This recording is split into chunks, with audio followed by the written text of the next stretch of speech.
Hello guys, and welcome back to the channel. Where today guys, I'll be showing you how to find your profile notification icon on Snapchat. So guys, the first thing that you of course need to do is go to the Google Play Store or the App Store, of course, whichever you have, and download the Snapchat application. After that, you just need to go and log into your profile or register to Snapchat if you haven't already done that, of course. But now guys, let's see what we actually have in front of us here. So in the bottom right corner, as you can see, we have your spotlights where you can check out some videos. We also have, as you can see, the stories where you can check stories of your friends. The camera where you can, of course, as I already told you, check the camera. And in the bottom left corner, we have locations and some of your chat. But now guys, let's see how you can actually go and find your profile notification icon on Snapchat.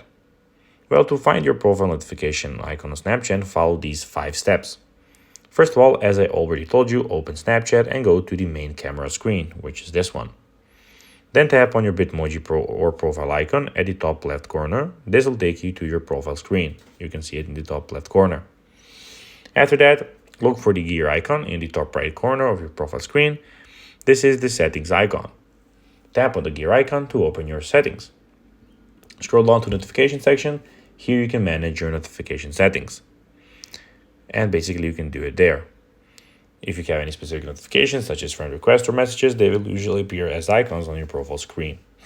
So guys, that will be everything for this video. I hope that you found this video informative and entertaining, guys.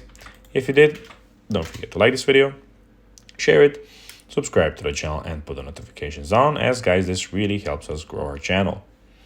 So if you have a few seconds, it would be pretty cool if you could do this for us. So guys, as I already told you, I hope that you enjoyed the video, and I'll be seeing you in the next one. Bye guys!